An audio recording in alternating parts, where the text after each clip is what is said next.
guys, it's Ghosdee. Welcome back to my channel, and this week I'm reviewing The Black Phone.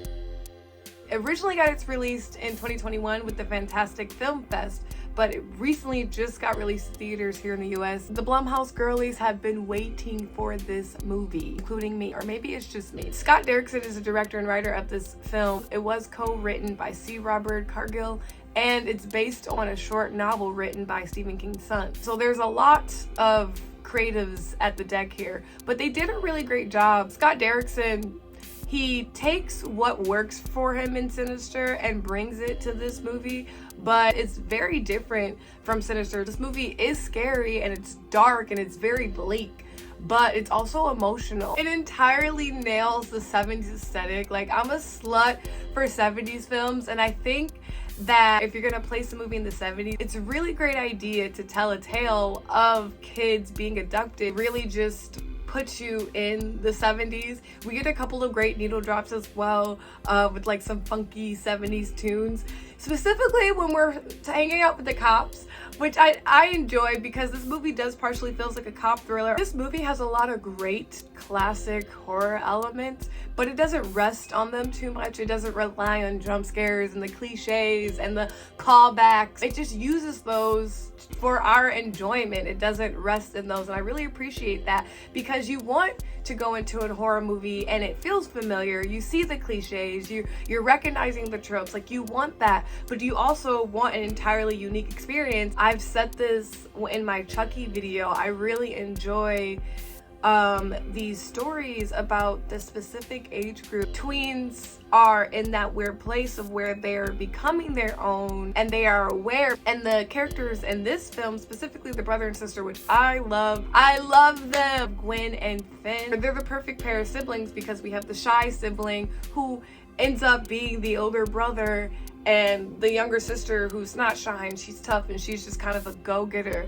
She's very forward. She's fucking hilarious and nailed this role. We have to talk about Ethan Hawke because he's literally majority of the reason I'm here. I love Ethan Hawke. I will go see any movie he's in at this point, I think. I feel like they baited us a little bit with putting him on the poster and the way they market this film, because I thought he would get more screen time, and he didn't get a lot. But I'm honestly not mad about it because his character is the most gross manipulative character in the entire world.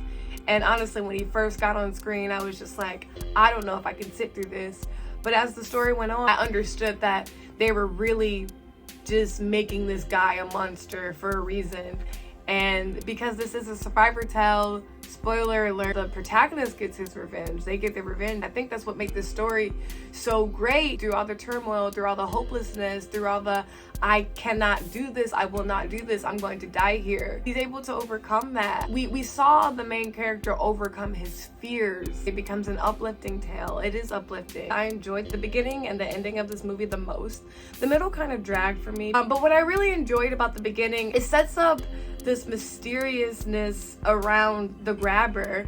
Well, he's being called the grabber, but also when we encounter him in the beginning of the film, we don't really see him, and we get a cut to black, a fade to black, anytime a character does encounter him. I thought that was genius, especially because his face was plastered all over the promotional shit. I was like, how the fuck is this still gonna be scary? Like, how am I still gonna be afraid of this guy?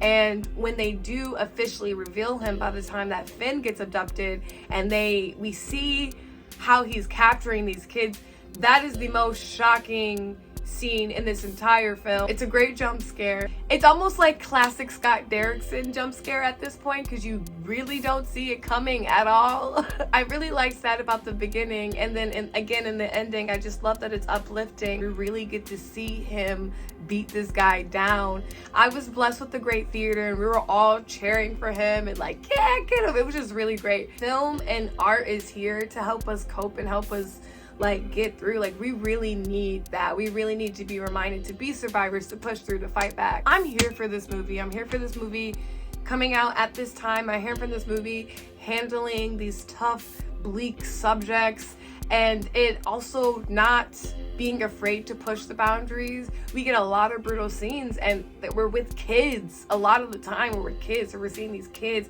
fighting, and they're bloody, they're beating each other up, they're getting beat up by adults. There's a way to handle those things and not be triggering or it be, you know, misused. And I think it's hard. I think when you can do it, you have special talent. It has a little bit of everything. It's funny, it's scary. James Ranson character, he's pretty funny in this. So yeah, I would say that this is definitely a great movie. I give it 4 stars out of 5 stars, but that is subject to change because sometimes things change as I sit with movies more. I'm looking forward to possibly seeing this again.